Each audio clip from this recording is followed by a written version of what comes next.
Irmãos, vamos abrir a palavra do Senhor em Judas, carta de Judas. Você abre no finalzinho do Novo Testamento, coladinho com Apocalipse. Você tem a epístola de Judas. Nós tivemos que fazer um sermão, na verdade, seriado nessa carta, porque em um só tempo não dava para expor a carta de Judas aos irmãos, por ela ser muito rica e com tantas informações para o povo de Deus. Então nós já achamos por bem trabalhar pelo menos o primeiro, o segundo ponto e o terceiro, uma parte do terceiro ponto do sermão domingo passado, e hoje nós vamos terminar a carta de Judas.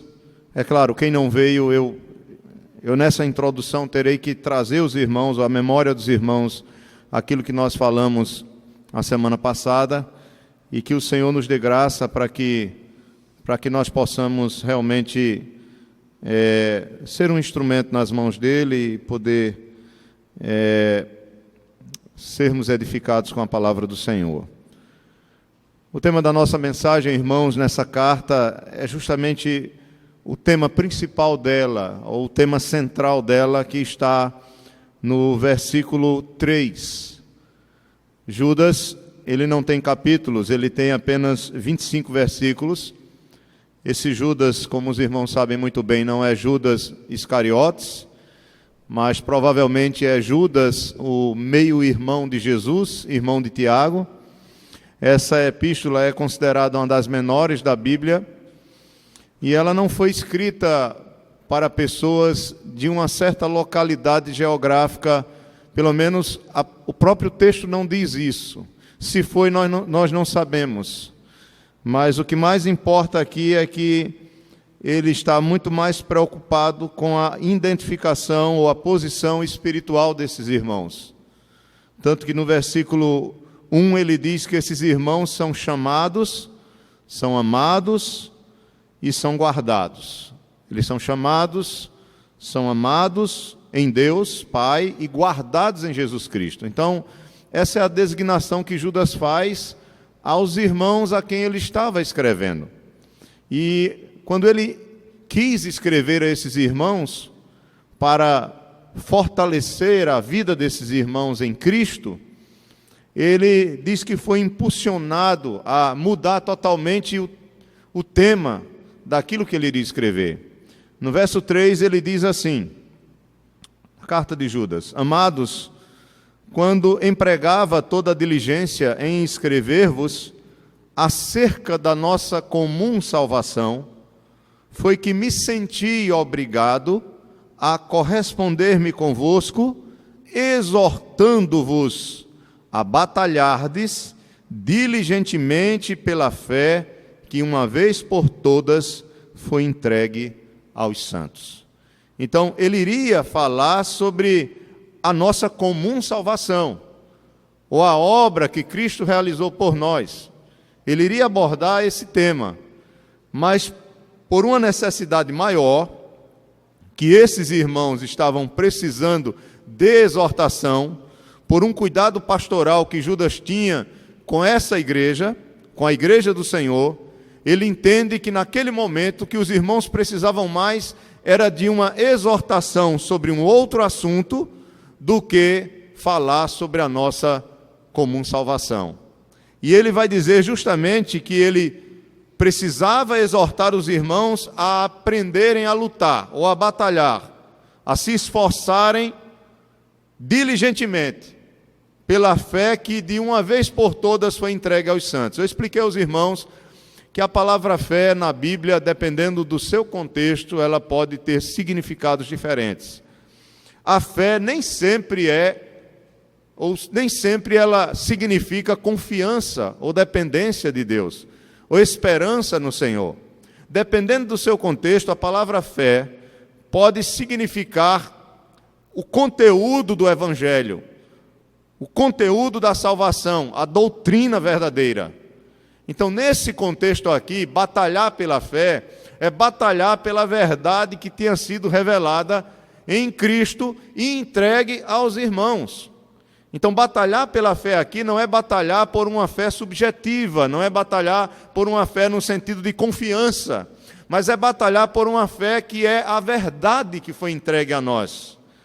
E a verdade que foi entregue a nós, nós a temos hoje, escrita num livro que nós chamamos de Bíblia, onde nós temos o Antigo e o Novo Testamento.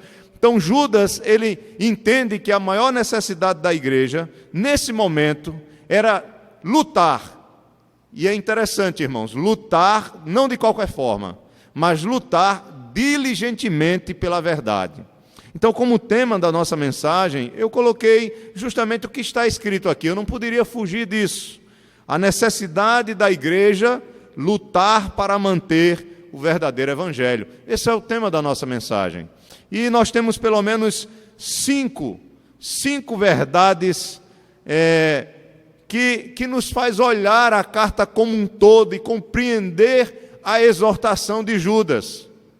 Pelo menos 5 verdades eu pude perceber aqui nas subdivisões desse texto, dessa carta, para nos ajudar, para tornar mais didático aquilo que Judas está nos falando de uma forma divina, inspirada pelo Espírito de Deus, bíblica, necessária ao nosso coração.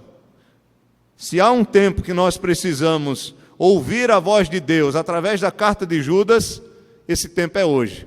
Se naquela época já era necessário, imagine hoje, onde nós temos uma igreja que cada vez mais ela se enche de falsos mestres, ela se enche de falsos pastores, de falsos líderes, e que tem, através de seus ensinos, além de trazer escândalos para o verdadeiro povo de Deus, tem tentado destruir a igreja do Senhor. Nós sabemos que a igreja do Senhor ela não vai ser destruída. Nós sabemos que aqueles que são do Senhor, e Judas já deixa bem claro aqui no começo, no versículo 1, eles são guardados por Jesus Cristo. Então não há risco para aquele que é de Cristo, não há risco para aquele que é eleito, não há risco para aquele que pertence ao Senhor. Mas mesmo assim, nós que somos do Senhor, nós temos a responsabilidade de lutar para preservar essa verdade, essa palavra de Deus. E como nós lutamos, nós vamos ver aqui no final. Mas ele começa justamente essa carta mostrando algumas coisas. Veja, no versículo 4, ele diz a razão de ter mudado de tema. No versículo 4 ele diz, pois, ou seja, eu mudei de tema e passei a exortar vocês para que lutem diligentemente pela vossa fé. Por quê? No versículo 4 diz, porque certos indivíduos se introduziram com dissimulação, os quais desde muito foram antecipadamente pronunciados para esta condenação, são homens ímpios, que transformam em libertinagem a graça de nosso Deus e negam o nosso único soberano e Senhor Jesus Cristo. Então, essa foi a primeira verdade que eu tentei tratar com os irmãos. É que há uma necessidade da igreja ou dos cristãos lutarem pela sua fé, que é o verdadeiro evangelho. E aí nós perguntamos por quê? Por que temos que lutar pelo verdadeiro evangelho? Por que temos que pregar o verdadeiro evangelho? Por que temos que nos esforçar para que o verdadeiro evangelho ele permaneça sendo anunciado? Ou ele não pare de ser anunciado? A resposta está aqui, irmãos, justamente no versículo 4. Porque existem falsos mestres que se introduzem secretamente na igreja. Ele diz que são indivíduos que entram com dissimulação. Ele diz que esses indivíduos já estão condenados. Ou seja, não é algo que está fora do controle soberano do Senhor.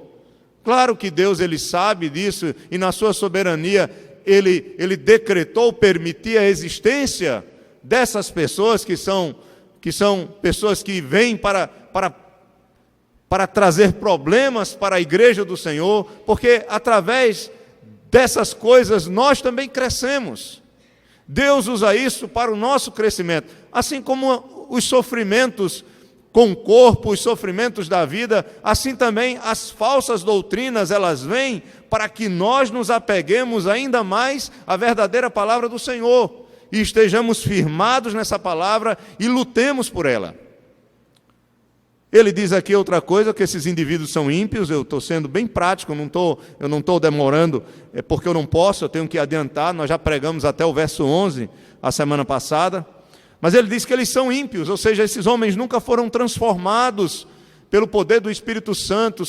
Deus nunca lhes deu um novo nascimento. Eles são ímpios. E há algo aqui que é interessante, que vocês devem parar para pensar. Eles transformam, verso 4, eu ainda estou no verso 4, eles transformam em libertinagem a graça de nosso Deus e negam o nosso único soberano e Senhor Jesus Cristo. São mais duas coisas que ele fala. E aí, quando ele diz aqui que eles transformam a graça de Deus em libertinagem, ele está dizendo que eles fazem com que a graça de Deus... eles usam a graça de Deus, ou ensinam que a graça de Deus nos permite pecar, ou nos permite viver uma vida de pecado, uma vida libertina. Vou pegar meus óculos para enxergar os irmãos, que eu não estou vendo a face de vocês. E eu coloco os óculos e não vejo o texto, né? Mas sem os óculos eu não vejo vocês. Então, eu queria olhar vocês nesse momento, mas prestem bem atenção. Veja o que está acontecendo com as igrejas no Brasil. Veja a quantidade de falsos mestres e de falsos pastores que têm fundado suas próprias igrejas para viverem na libertinagem. O que dizer das igrejas gays? O que dizer das igrejas gays, por exemplo, que têm seus pseudo-pastores ou pastoras, ministros ou ministras, e que apontam para a palavra e tentam usar a graça de Deus para viverem na libertinagem? Veja, isso está acontecendo no nosso meio. E está crescendo. Não só está acontecendo, como está crescendo. E como vai crescer. Nós não tínhamos essa luta de maneira tão ferrenha antigamente como temos hoje. Eu não sou tão velho no Evangelho. Tenho quase 30 anos de Evangelho. Tem irmãos aqui muito mais antigos do que eu. Mas nós não vivíamos isso no passado. Hoje nós estamos vivendo uma pressão muito grande, uma luta ideológica muito grande em relação à questão do gênero. Isso é na escola, isso é nos desenhos animados, são nos filmes, são nos livros, são nas revistas. Em todo lugar você está cercado de uma ideologia de gênero que tenta te fazer acreditar que você pode tudo. Nessa questão sexual, na sua maneira de viver, né, de usar o seu próprio corpo ou a sua própria sexualidade. E nós sabemos que a Bíblia nos ensina algo totalmente diferente. Veja, naquela época, Judas está dizendo, esses homens transformam a graça de Deus em permissão para pecar, porque eles são ímpios. E ele diz, eles renunciam à autoridade, ou eles negam o único soberano e Senhor Jesus Cristo. Segundo ponto, irmãos, o primeiro ponto foi que nós temos que lutar por essa verdade, justamente por essas razões.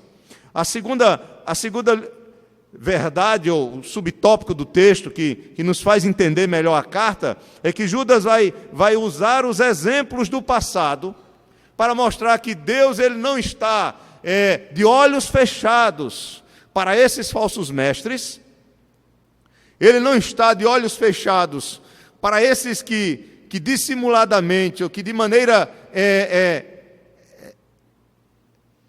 vamos dizer assim, como uma serpente que chega traiçoeiramente e se prepara para dar o bote na sua presa, esses homens chegam e entram na igreja de forma dissimulada e se tornam falsos mestres com o propósito de destruir a igreja. Judas vai dizer, olha, não achem que o nosso Deus, ele não está cuidando de todas as coisas, e que ele não vai punir esses homens, porque ele é o guia da sua igreja, ele é o Senhor da sua igreja, e a própria história revela que Deus sempre julgou o pecado no mundo, e da mesma forma julgará esses homens ímpios.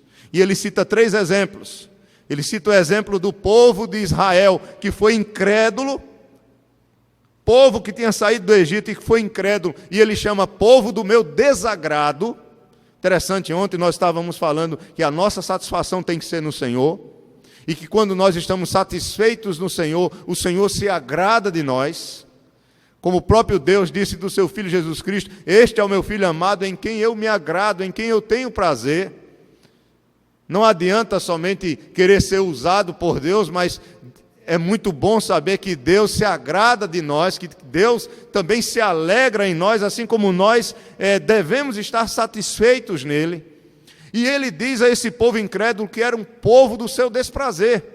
Era um povo que ele não se agradava, e nós sabemos o que aconteceu com esse povo. Todos eles caíram ali no deserto, e ninguém, a não ser os acima de 20 anos, que eram os filhos, e Caleb e Josué entraram na terra prometida. Foi o primeiro exemplo. Segundo exemplo, eu estou já no versículo 5. Quero, pois, lembrar-vos, embora já estejais cientes de tudo, uma vez por todas, que o Senhor, tendo libertado um povo, tirando da terra do Egito, destruiu depois os que não creram. É o primeiro exemplo. Isso aí está em Números, capítulo 14, verso 29 ao 37. Aí depois ele dá o outro exemplo no verso 6. Segundo exemplo, há anjos os que não guardaram o seu estado original, mas abandonaram o seu próprio domicílio. Ele tem guardado sob trevas em algemas eternas para o juízo do grande dia. Ele está se referindo aos anjos caídos, a Satanás e aos demônios. É claro que quando você lê Judas, é importante que você leia também 2 de Pedro, porque são muito parecidas as cartas. E talvez Judas ele tenha bebido muita coisa, bebido entre aspas, né? Ele tenha usado muita coisa de Pedro, porque Pedro, 2 de Pedro, é mais antiga do que Judas. E o terceiro exemplo, irmãos, isso em 2 de Pedro, está em 2 de Pedro 2,4, usa esse mesmo exemplo. Terceiro exemplo é Sodoma e Gomorra. Está no versículo 7, como ele diz: como Sodoma e Gomorra e as cidades circunvizinhas, que havendo-se entregado à prostituição, como aqueles seguindo após outra carne, ou seja, eles também praticavam a homossexualidade, porque eles seguiam após outra carne, são postas para exemplo do fogo eterno, sofrendo punição. Então Judas diz: olha, vocês como igreja, vocês têm que lutar pelo verdadeiro evangelho. Segundo, olhem, lembrem do passado. Alguns até acreditam que Judas estava escrevendo a judeus convertidos, pelo fato dele usar o Antigo Testamento sem precisar explicar detalhes, porque os irmãos que estariam recebendo essa carta, eles conheciam muito bem o Antigo Testamento. E ele diz: olha, vocês lembram do passado? Quero citar pelo menos 3 exemplos, e aí ele usa os 3 exemplos: do povo que não creu, daquele povo que saiu do Egito, dos anjos caídos e de Sodoma e Gomorra e suas cidades circunvizinhas. E ele diz: eles são exemplo do fogo eterno, eles sofreram punição. Não ache que os falsos mestres e que as pessoas que seguem esses falsos mestres, que são enganadas por eles, também não irão sofrer como esses, porque irão sofrer sim. Nós vemos isso nessa palavra. Aí do verso 8, irmãos, em diante, nós temos o terceiro ponto da mensagem, que eu fiquei nele a semana passada, que são as características dos falsos mestres. Judas, ele pinta um quadro para nos mostrar de uma maneira mais clara quais são as características dos falsos mestres, e aí ele vai citar muitas e muitas características para que nós possamos identificar quem são esses falsos mestres e combater as mentiras que eles falam com a verdade, com a palavra de Deus. E aí ele começa, irmãos, no versículo 8, eu vou ser bem rápido aqui e vou me deter mais a partir do versículo, especificamente 12, tá bom? Mas caminhe comigo, por favor, vá para o verso 8 de Judas. Estava conversando com o presbítero Spencer, e os irmãos que pregam sabem muito bem disso. Acho que uma das maiores dificuldades de um pregador é ele ser sucinto, né? Essa é uma das maiores dificuldades que nós temos. Só a graça do Senhor sobre nossas vidas. Mas se lembram do primeiro ponto? A igreja precisa lutar, batalhar pela verdade. Por quê? Por causa dos falsos mestres. Segundo ponto, olhem para o passado. Deus, ele não está aquém dessa situação. Ele é soberano, ele reina sobre todas as coisas e ele vai punir os falsos mestres, assim como ele puniu os que pecaram, os que desobedeceram, foram infiéis no passado. Ele também vai fazer a mesma coisa. E a terceira verdade são as características dos falsos mestres. Vai do verso 8 ao verso 13 e o verso 16. Vamos caminhando aqui. Verso 8 ele diz o seguinte: primeira característica é que eles são sonhadores alucinados. São aquelas pessoas que apelam para falsas revelações. Vocês sabem que isso é muito comum na igreja brasileira hoje. Deus me revelou. Tem pregadores que, para legitimar o que eles querem falar, eles dizem: Deus está me revelando isso. E os falsos mestres, eles são como sonhadores alucinados. Apelam para essas revelações para tentar legitimar aquilo que eles falam. Em vez de pregar a palavra de Deus e crer que a palavra de Deus é a verdade, eles tentam, irmãos, se colocar como profetas que não são. Muito cuidado com isso. Eles contaminam seus corpos, é outra característica, está aí no verso 8. Diz aqui: são sonhadores alucinados, não só contaminam a carne, como também rejeitam governo e difamam autoridades superiores. Contaminar os corpos é no sentido de que eles eram libertinos. Eles eram aquele tipo de crente, ou aquele tipo de pregador que tudo pode. Eles não estavam transformando a graça de Deus em libertinagem? Então é aquele tipo de pregador que, meu irmão, viva a sua vida, faça o que você quiser, faça o que você sentir no seu coração. São pregadores hedonistas, O hedonismo é a filosofia de que o sentido da vida é o prazer. E Paulo, ele pregou contra o hedonismo. O sentido da vida não é o prazer do nosso corpo, da nossa carne. O sentido da vida é encontrar a verdadeira satisfação em Cristo e viver para a glória dele. Esse é o verdadeiro sentido da vida. É interessante que nós também comentamos isso ontem com os jovens, quando foi citado, o catecismo de Westminster, A primeira pergunta, E a resposta foi que realmente nós devemos... Vocês lembram? Diga aí, Letícia. Larissa. Diga aí, Larissa, você respondeu ontem, por favor. Qual o fim supremo do homem? Glorificar a Deus. Aí no catecismo tem e gozá-lo para sempre, Mas John Piper diz que o verdadeiro fim do homem, ele une, É glorificar a Deus ao gozá-lo para sempre. Tendo essa satisfação nele. Tendo essa verdadeira satisfação, essa verdadeira alegria no Senhor.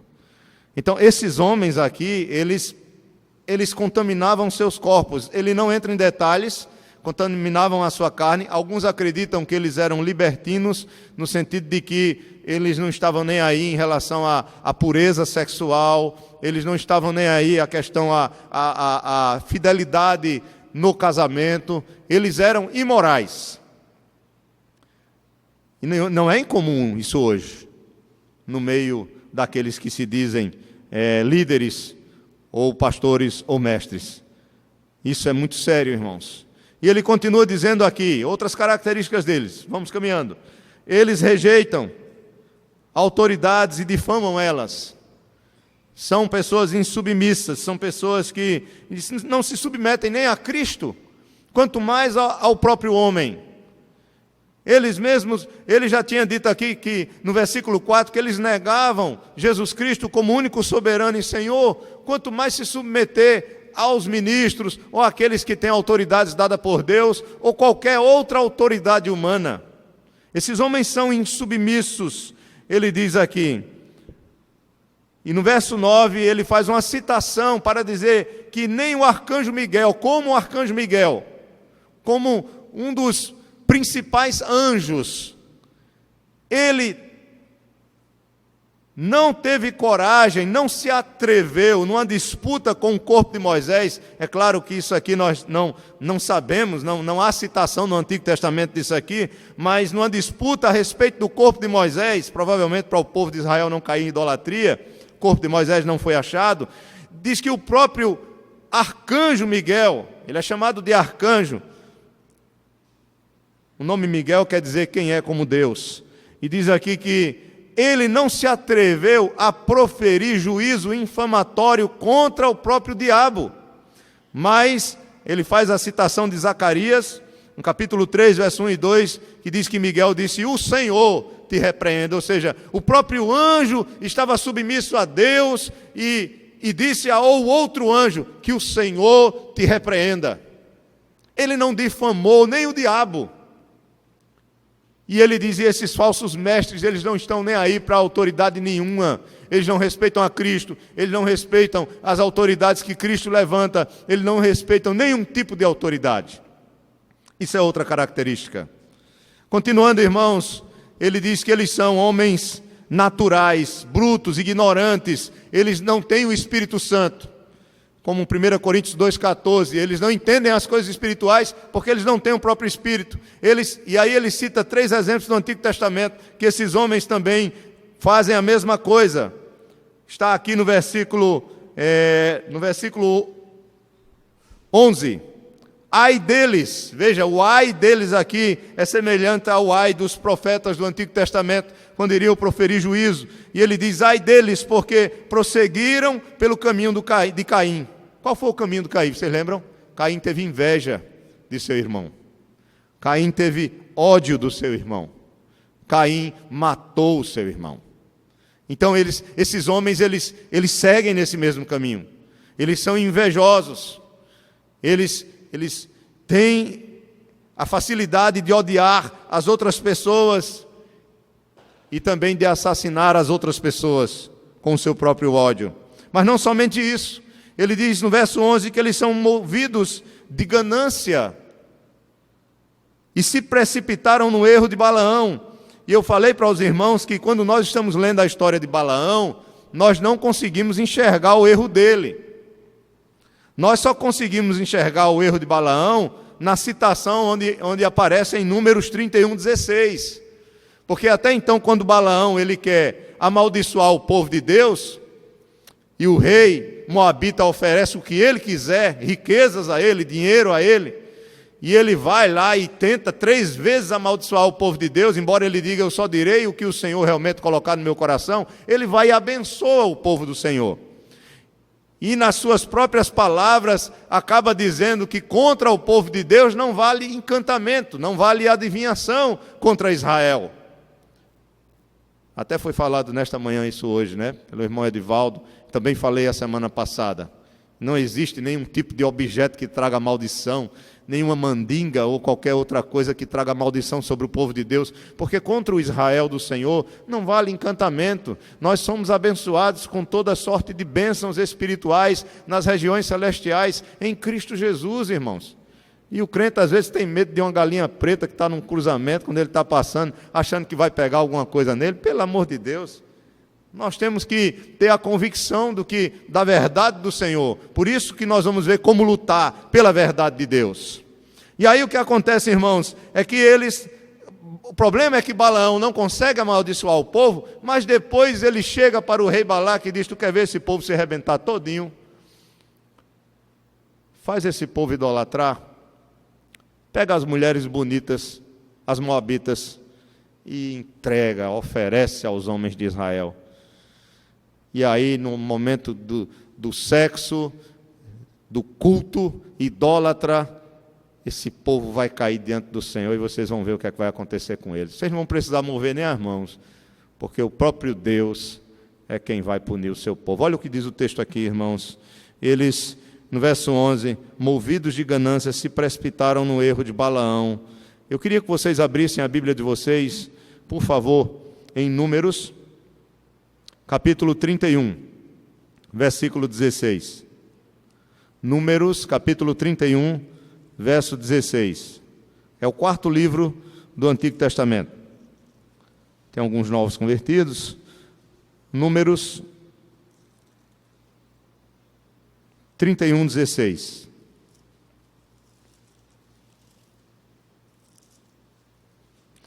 Diz assim a palavra do Senhor. Eu vou começar a ler do 13, para ficar mais claro. Moisés e Eleazar, o sacerdote, e todos os príncipes da congregação saíram a recebê-los fora do arraial. Indignou-se Moisés contra os oficiais do exército, capitães dos milhares e capitães das centenas que vinham do serviço da guerra. Disse-lhe Moisés: deixastes viver todas as mulheres?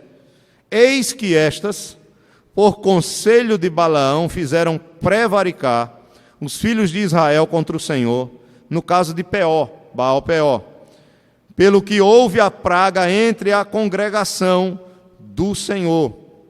E aí ele ordena depois, matar aquelas mulheres. E, irmãos, essa história é muito interessante. E aí ele cita que os falsos mestres, eles são cativados pela ganância. Veja, o interesse desses homens não é na igreja, não é no bem da igreja, não é no crescimento da igreja, não é na noiva de Cristo. Eles não se preocupam se o irmão não está bem, não se preocupam se o irmão está caído, se está em pecado. Não oram por ninguém, eles não estão preocupados, eles são gananciosos. E aí vocês conhecem muito bem a história da situação das igrejas do nosso país. E eles se revoltam como Corá. Eles citam o exemplo de Corá também, no versículo 11. E Corá foi o líder da rebelião contra a liderança de Moisés. Porque ele já tinha dito antes que eles são insubmissos e não respeitam nem se submetem às autoridades constituídas pelo Senhor. E Moisés, ele foi confrontado por Corá e por mais 250 homens, líderes que Corá levantou contra Moisés. E vocês sabem a história, ela está descrita em Números 16, e vocês sabem o que aconteceu com Corá, com sua família e com todos aqueles que se colocaram contra a liderança constituída e legitimada pelo Senhor. Verso 12 e verso 13. Estamos nas características dos falsos mestres. Ele diz no verso 12: estes homens são como rochas submersas em vossas festas de fraternidade, banqueteando-se juntos, sem qualquer recato, pastores que a si mesmos se apacentam, nuvens sem água, impelidas pelos ventos, árvores em plena estação dos frutos, destes desprovidas, duplamente mortas, desarraigadas, ondas bravias do mar, que espumam as suas próprias sujidades, estrelas errantes, para as quais tem sido guardada a negridão das trevas para sempre. Então veja, irmãos, rapidamente aqui, ele faz citações interessantes. Primeiro, ele chama eles de rochas submersas, ou seja, são pessoas sujas. A ideia aqui é de uma rocha, o termo não é fácil, esse mesmo termo é usado por Pedro, e em vez de ser chamado de rocha, Pedro chama de nódoas, de mancha. Então, o que é que acontece com uma rocha debaixo d'água? Vai se criar o quê? Lodo, sujeira. Então, a ideia aqui é de que esses homens, a sua moral não é íntegra. Ele não está falando de uma sujeira externa, mas ele está usando o exemplo, figuras aqui, metáforas, para mostrar que a vida moral desses homens não é íntegra. Eles são sujos no seu interior. São pastores que apacentam a si mesmos. E o dever do pastor é apacentar a igreja que Deus comprou com o seu próprio sangue, como diz em Atos 20, 28. A função principal do presbítero do Senhor é se afadigar na palavra, é ensinar a palavra, é assim que ele alimenta o rebanho. Eles são nuvens sem água. O que é nuvem sem água? Nuvem sem água só serve para sombra. Mas nuvem sem água não traz vida. Se nós tivermos só nuvens sem água, todos nós vamos morrer. Porque não haverá alimento, não haverá água, vai se acabar tudo. Precisa chover, irmãos. E ele diz, esses homens são como nuvens sem água, ou seja, eles não trazem vida nenhuma para os seus ouvintes. A vida de Deus não sai da boca deles, porque eles não pregam a palavra, e somente a palavra de Deus pode gerar vida. E ele continua dizendo, esses homens são árvores duplamente mortas e desarraigadas. Pela árvore, nós conhecemos o quê? o fruto. E é interessante, é isso mesmo? Eu errei. Não, é isso mesmo, né? A árvore se conhece pelo seu fruto. Tá correto, né? Então, em Mateus 7:20, Jesus fala sobre isso. Mas quando ele diz aqui que são árvores duplamente mortas, em plena estação frutífera, são desprovidas de frutas. São mortas, não servem de nada. Ele continua usando as mesmas... São ondas bravias, no verso 13, que espalham suas sujeiras. Veja, eles não só são sujos no seu coração, no seu interior. Eu não estou querendo dizer que nós não temos pecados, que nós não temos falhas, que nós não precisamos melhorar e crescer, mas um verdadeiro crente, ele é marcado pelo arrependimento, pela contrição, pelo quebrantamento. Ele busca a graça de Deus para crescer em santidade, ele vai à palavra de Deus, ele vai ao Senhor em oração. Esse é o crente. Esses homens não, eles não querem saber, eles são imorais, eles são sujos no seu coração, e eles não querem a graça de Deus para transformar as suas vidas. Muito pelo contrário, eles onde chegam, eles espalham as suas sujeiras. E o último, ele chama eles de estrelas errantes guardadas nas trevas. Uma estrela errante, irmãos, é uma estrela que não serve para guiar ninguém. Não tem a estrela cadente, né, que a gente chama aqui? Alguém aqui, todo mundo vê. Quando eu era criança, eu ficava doidinho querendo ver à noite alguma estrela que, né, alguma luz que saísse de um lugar para outro. A luz da estrela, né? Porque a luz que nós vemos das estrelas está chegando até nós, mas nós não sabemos se as estrelas existem ainda. Porque daqui que chegue a luz até nós são milhões de anos, né? Então a luz está chegando, mas de repente a estrela já não mais existe. Mas o que ele quer dizer é que eles são como estrelas que não servem de guia, porque são estrelas que se apagam, que não têm luz. Aqueles que são do Senhor, eles são verdadeiros guias. Jesus, ele chama os fariseus de guias cegos, e tanto eles como os que seguem a eles vão cair onde? No buraco. São como esses homens, como os falsos mestres. E aí no verso 14 e no verso 15, ele faz uma citação de um livro de Enoque, de 1 Enoque. É um livro apócrifo, do 1º século. O livro não é inspirado por Deus, não é Bíblia, não está na Bíblia, mas a citação que ele faz do livro se torna inspirada por Deus, porque ele é um servo de Deus. E como entra na palavra, então se torna a palavra de Deus. E essa citação é de que Deus vai julgar. Mais uma vez, Deus vai julgar esse povo.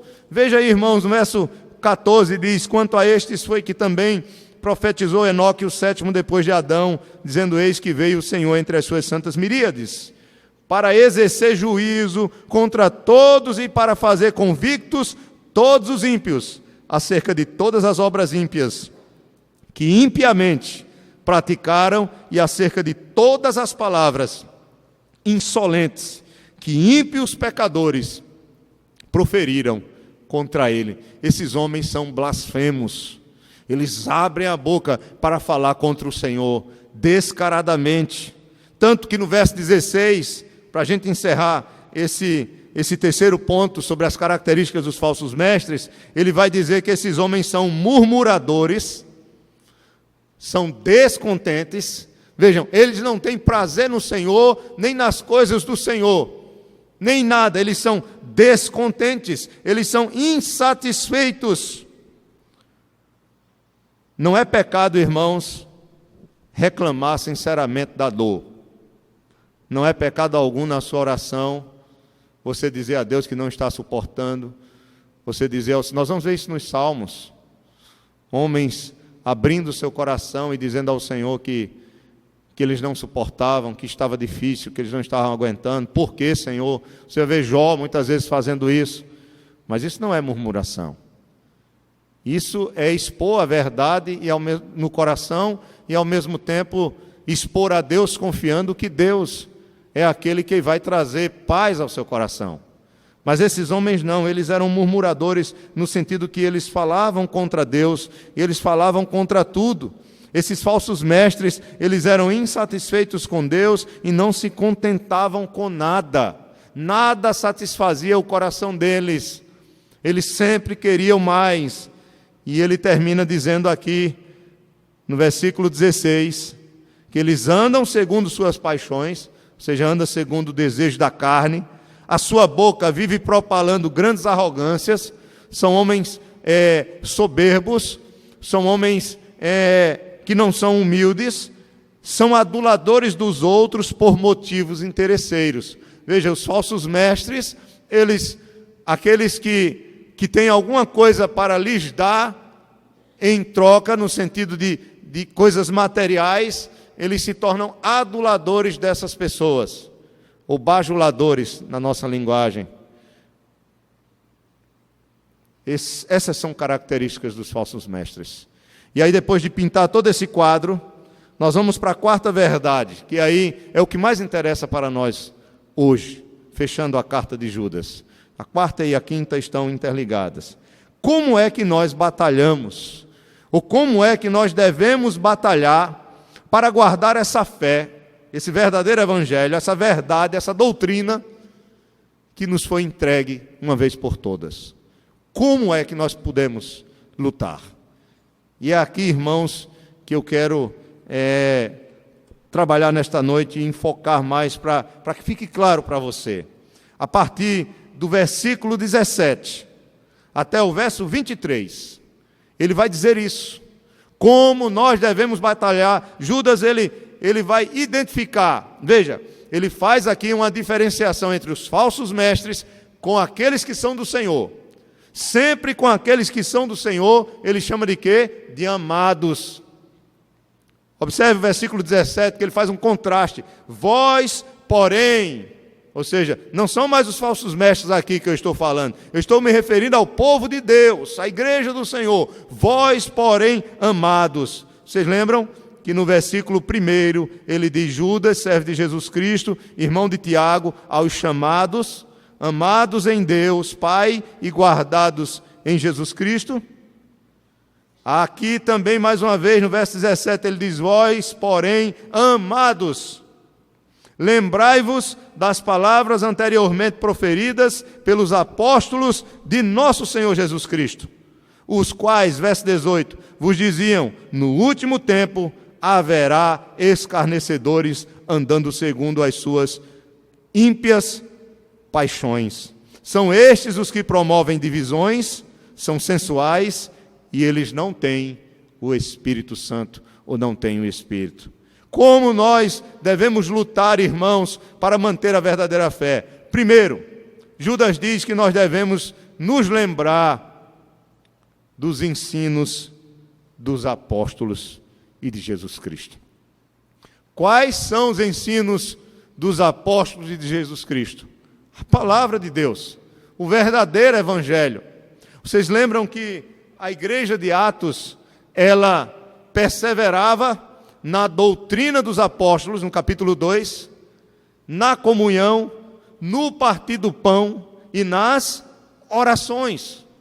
Judas está dizendo que nós, como igreja, nós precisamos, irmãos, sempre estar trazendo à nossa mente, aos nossos ouvidos, ao nosso coração, a palavra de Deus. A palavra de Deus tem que habitar ricamente no povo de Deus, porque se essa palavra não habitar em nós, nós estaremos perdidos. Nós vamos ser presas fáceis para os falsos mestres. Mas se a palavra habitar ricamente em nós, nós estaremos seguros nessa palavra como fundamento de nossas vidas. Então ele diz: vocês precisam lembrar, inclusive nós vemos aqui a humildade de Judas, porque ele não se coloca como um dos apóstolos, até porque ele não foi um dos apóstolos. Ele era meio irmão do Senhor, mas ele poderia muito bem: eu sou meio irmão de Jesus, né? Eu sou o cara, né? Mas a gente vê a humildade dele quando ele diz: vós, porém, amados, lembrai-vos das palavras anteriormente proferidas pelos apóstolos de nosso Senhor Jesus Cristo, que eram as mesmas palavras de Jesus, porque a mensagem dos apóstolos era Cristo, crucificado e ressurreto. Cristo é o centro, irmãos, de todas as coisas, da revelação de Deus. Ele é a nossa salvação, Ele é a nossa verdade, Ele é a nossa vida. Então, se nós não estivermos firmados em Cristo, nós estaremos perdidos. Esses homens, eles se infiltram na igreja para dividir a igreja, para prejudicar a igreja, e principalmente uma igreja que não tem palavra. Estamos hoje, irmãos, vivendo tempos difíceis. Estamos agora na moda das igrejas churches, né? É assim que se pronuncia, né? Também, né? São as churches, né? Eu com aparelho para falar esse nome aí fica complicado, né? Já estou falando soprando aqui, mas essas igrejas churches, né? Que não tem mais nem nome de igreja. Nenhum problema você colocar o nome em inglês, igreja em inglês. Nenhum problema com isso. O problema é que essas igrejas churches, elas têm uma característica própria. Geralmente elas são pintadas de preto, geralmente dentro dessas igrejas há todo um jogo de luz, há todo um atrativo para os jovens, há um palco, há um movimento muito grande em volta da mídia, né, daquilo que aparece, das imagens, né, das danças, da música. Ou seja, tudo chama atenção para o homem, menos para Cristo, menos para o Evangelho, menos para a verdade. E aí, então, e dentro dessas igrejas, aí o que o presbítero Spencer falou, também há a pregação coach, né? Que é aquela pregação simplesmente para aumentar a tua autoestima. É a pregação de autoajuda. Enquanto que a Bíblia, a palavra de Deus, ela coloca o dedo na ferida que nós temos, até sangrar, para a gente tratar da ferida através da graça de Deus, não pela nossa própria força. Essas pregações coach, elas te colocam lá em cima, e você nunca se vê como um pecador, como um miserável, como uma pessoa que precisa orar, buscar a misericórdia do Senhor, mas você sempre se acha, eu sou o príncipe de Jesus, eu sou a menina dos olhos de Deus, né? Eu não, né? Menina não, mas eu estou entendendo a questão do texto, né? Eu não quero entrar aqui nesse detalhe, mas que história é essa, irmãos? O rei Davi, quando ele se coloca perante o Senhor, mesmo como um rei, ele se coloca quebrantado, coração compungido e quebrantado, é o que agrada o Senhor. Paulo, ele diz, eu sou o pior dos pecadores. Paulo, ele diz que poderia até, de forma ousada, se gloriar naquilo que ele era, mas ele rejeitou tudo isso por causa da maravilhosa riqueza do conhecimento de Jesus Cristo, da salvação de Jesus Cristo. Em Filipenses ele vai falar sobre isso. Irmãos, quem somos nós? Quem sou eu? Quem é você? Se não for a graça de Deus em nossas vidas, quem somos nós? Isso tudo vai passar, nós vamos passar. O tempo passa muito rápido, nossos filhos crescem, casam, nós envelhecemos, adoecemos, morremos. E se nós não estivermos Cristo como fundamento, como base das nossas vidas, nós estaremos perdidos. Então Judas está dizendo, olha, se mantenham firmes no ensino que vocês têm recebido, não mudem nada, não inventem nada, não caiam nessas conversas, nessas modas, mas se firmem na verdadeira palavra de Deus. Caminhando para o final agora. Segunda coisa, se a primeira é que nós devemos estar firmes nos ensinos dos apóstolos, e de Cristo, é claro, porque o ensino dos apóstolos era o ensino de Cristo. No versículo 20, Judas diz, vós, porém, mais uma vez, olha, amados, porque ele tem falado dos falsos mestres no verso 19, quando ele diz, são estes os que promovem divisões sensuais, que não têm o Espírito. Aí, para identificar os crentes de novo, ele faz, vós, porém, no verso 20, amados, edificando-vos na vossa fé santíssima, orando no Espírito Santo. Segunda coisa que Judas nos ensina aqui para lutarmos, para preservar o verdadeiro Evangelho, a verdade, a fé que foi entregue uma vez por todas aos santos, é que nós precisamos perseverar, irmãos, perseverar nas promessas de Deus, perseverar nas promessas de Deus e orar no Espírito. Deixa eu explicar a vocês. Ele diz aqui no verso 20, edificando-vos na vossa fé. Veja que ele usa a metáfora do edifício, de uma base, de um edifício, de um fundamento. a fé aqui, mais uma vez, não é a fé subjetiva, é a verdade. A nossa verdade, ela precisa ter um fundamento. E qual é o fundamento? É a palavra, como ele tem acabado de falar, é a doutrina dos apóstolos. Então ele diz aqui, olha, edifique a sua vida nessa verdade e orem no Espírito. Ou seja, o fundamento é a fé, é essa verdade, é o ensino, é a doutrina de Cristo, é a doutrina dos apóstolos, como em Atos 2,42. Mas não é só a palavra, vocês precisam também orar, nós precisamos orar. Como diz Efésios 6,18, nós devemos orar com toda a oração, nós devemos orar com toda a perseverança, nós devemos orar em todo o tempo, nós devemos orar por todos os santos. São os 4 todos da oração. Há muitas pregações sobre isso, Augusto Nicodemos prega sobre isso, sobre os 4 todos da oração. Muitos falam sobre isso. O comentário de Hendrickson também fala sobre os 4 todos da oração. Nós devemos orar, mas o que é orar no Espírito? Orar no Espírito não é orar em línguas estranhas, irmãos. Orar no Espírito não é orar assim, orar no Espírito é orar em conformidade com a sua vontade.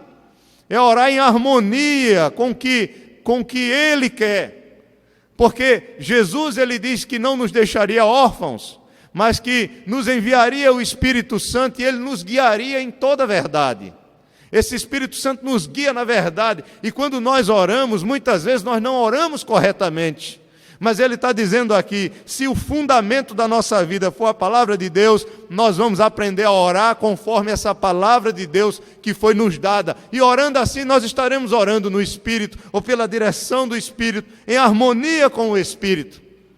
Ainda bem que o Espírito Santo, mesmo quando nossas orações não estão tanto harmoniosas, ele é como se ele melhorasse essa nossa oração diante de Deus. Como Paulo fala em Romanos 8, que é um texto tão difícil, né? Com gemidos inexprimíveis. Mas o que eu quero dizer aos irmãos, que orar no Espírito, ore no Espírito, como algumas igrejas dizem, é orar falando em línguas estranhas. Irmãos, isso não existe, não tem sentido. Orar no Espírito aqui, que Judas diz, tem a ver com o ensino e a doutrina dos apóstolos. É como, por exemplo, eu vou dar um exemplo prático aqui. É como uma moça cristã, uma serva de Deus, que teme ao Senhor, que anda nos caminhos do Senhor. E ela serve ao Senhor, ela participa da igreja, ela é envolvida na igreja, ela tem temor a Deus, ela lê a Bíblia, ela ora, mas de repente ela começa a fazer faculdade, e lá na sala dela, nossa, tem um rapaz que é um príncipe aos seus olhos. Ela olhou para aquele rapaz que o viu, ela se apaixonou. O rapaz é um príncipe dos seus sonhos, em termos de beleza exterior. Mas é um homem ímpio.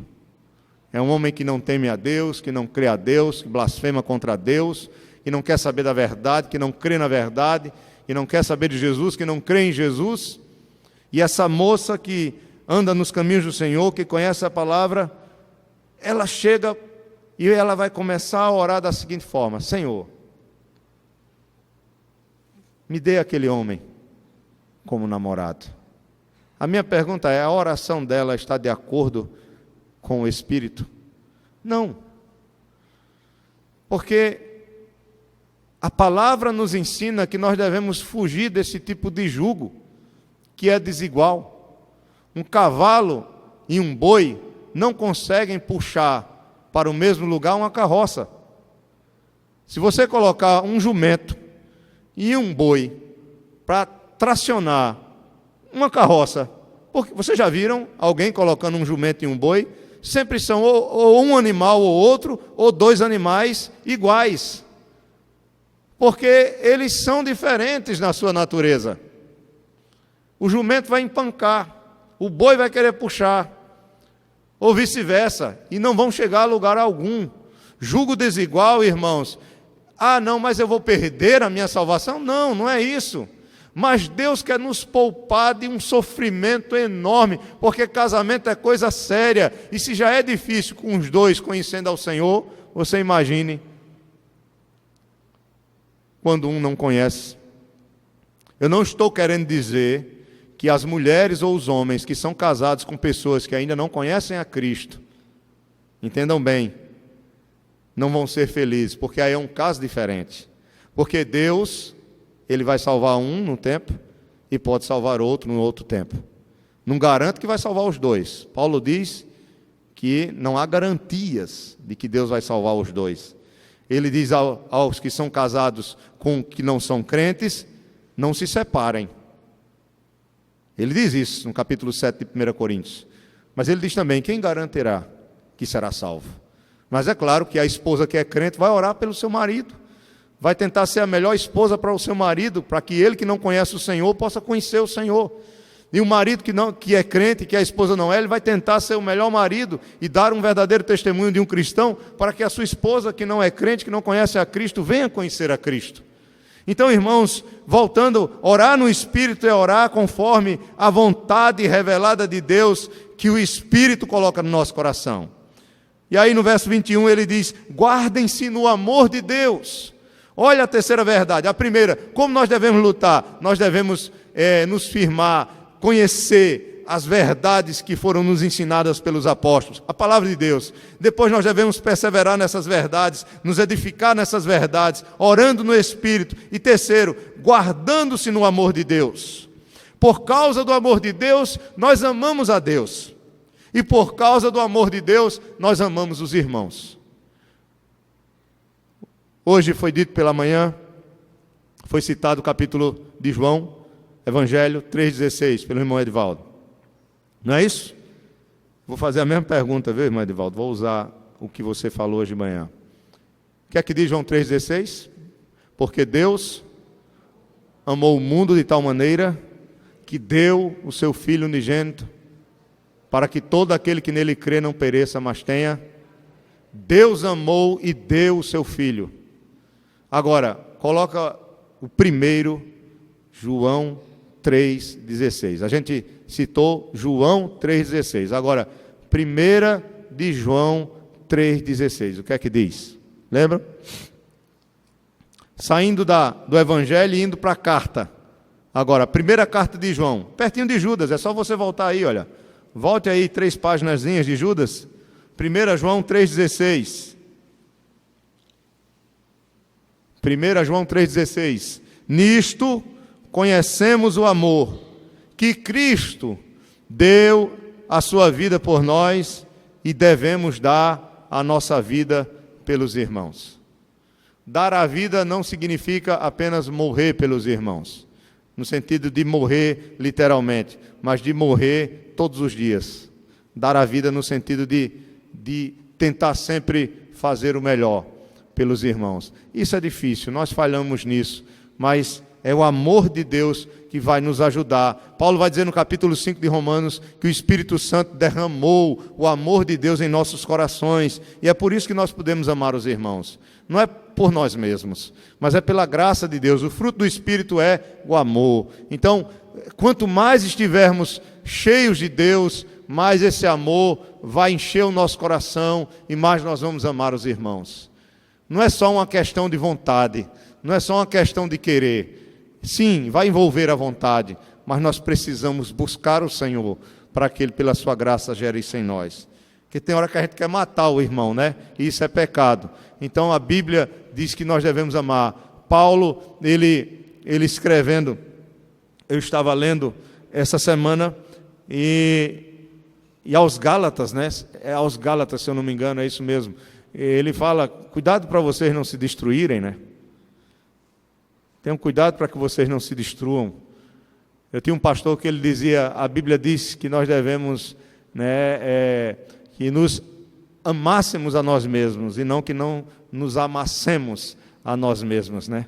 Então o acento ele tá no lugar diferente. Amássemos, né? A tônica aí está no mar, né? Nós devemos nos amar, ou seja, que nos amássemos e não que não nos amassemos. Então ele usava isso aí muito, foi o meu pastor e eu achava bem interessante. Então guardem-se no amor. Olha, a nossa união, buscar esse amor, é difícil, mas nos manterá firmes e guardados das heresias. E quarto ponto, irmãos, Esperem a misericórdia de Jesus Cristo para a vida eterna. Que a nossa esperança esteja na nossa ressurreição, esteja na segunda vinda de Jesus, esteja na glória eterna dele.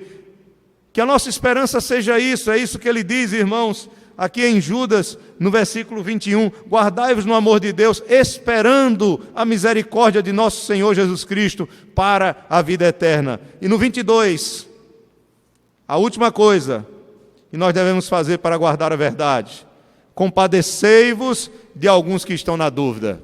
Sempre tem irmãos que são mais frágeis, que enfrentam momentos difíceis. Nós podemos ser uns desses. E ele diz, olha, tenham compaixão desses irmãos que estão na dúvida. Não são falsos mestres, são irmãos que estão com dificuldade. Salvai-os, ele diz, arrebatando-os do fogo. Através, o que ele está fazendo aqui? Exortando, levando a palavra, arrebatando-os do fogo. Fogo, irmãos, é sinal de juízo. Ele diz, se vocês forem até esses irmãos e conseguirem tirar eles dessa situação de dúvida, de pecado, então vocês vão estar arrebatando esses irmãos do fogo. E é interessante, ele diz, olha, mas tenham cuidado. Ele diz, quanto a outros, sede também compassivos em temor, detestando a roupa contaminada pela carne. Ele diz, olha, que nós devemos ter compaixão dos irmãos, ter misericórdia dos irmãos, ajudar aqueles que estão em pecado, mas tendo cuidado com a roupa contaminada pela carne. É como você pegar em alguém todo sujo de fezes. Essa é a ideia do texto. Você abraçar alguém sujo, com a roupa suja de fezes. Você vai ter o quê? Muito cuidado para não sujar. A não ser que seja uma questão de vida ou morte, mas que não é isso que o texto está dizendo, assim, literalmente. Mas o que ele está dizendo é que o pecado é como uma sujeira. O pecado é como fezes em roupas que pode te contaminar. Cuidado quando você for exortar alguém ou ajudar alguém que está em pecado, porque se você não estiver firmado na palavra, você pode ser influenciado por essa pessoa. E aí você cai junto com ela. E aí você é contaminado por ela. E eu encerro essa palavra, irmãos, justamente com a adoração que Judas faz no final, no verso 24 e no verso 25. Ele aqui, irmãos, vai dizer que nós devemos adorar de todo o coração aquele que já garantiu a nossa vitória total por meio do seu Filho Jesus Cristo. Louvado seja Deus. Versículo 24. Primeira coisa que ele diz: aquele que é poderoso para vos guardar de tropeços. Na verdade, ele não está querendo dizer aqui que nós não venhamos a falhar, mas é nos guardar de um tropeço que nos condene. É isso que ele quer dizer. Ele vai nos guardar, no sentido de que ele vai manter a nossa salvação intacta até o fim. Ora, aquele que é poderoso para vos guardar de tropeços e para vos apresentar com alegria, com exultação, imaculados, veja, santos diante da sua glória. Segundo, ele vai nos apresentar diante de sua glória como santos, plenamente sem pecados e cheios de alegria. Apocalipse 19, verso 7 e 8 fala sobre isso. E no verso 25 ele diz que toda a glória deve ser dada a ele, como Deus Pai, e ao Filho para todo sempre. Ao único Deus, nosso Salvador, mediante Jesus Cristo, Senhor nosso, glória, majestade, império, soberania, antes de todas as eras, e agora e por todos os séculos. Amém. Aquele que nos guarda, que mantém intacta a nossa salvação, e que nos apresentará na glória como santos e imaculados, é somente a Ele que nós devemos dar toda a glória, porque tudo isso só pode acontecer por causa dEle, por intermédio de Jesus Cristo, que deu a sua vida por nós, que morreu a nossa morte, que sofreu pela nossa culpa e que ressuscitou e que agora por meio dele nós somos justificados e temos vida. Que você nesta noite que ainda não tem Jesus Cristo como seu Salvador, que você clame a Ele, creia nele, busque-o Confie nele como seu único Salvador e Senhor, porque somente através dele você escapará do juízo de Deus.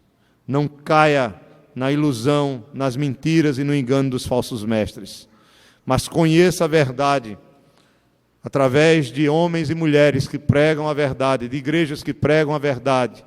Se una com esse povo, esteja junto desse povo, aprenda com esse povo, cresça com esse povo, aprenda a amar esse povo e a ser amado por ele. E assim você estará sempre sendo fortalecido pela graça, através da palavra e das orações suas e de outros. Que o Senhor nos abençoe, em nome de Jesus.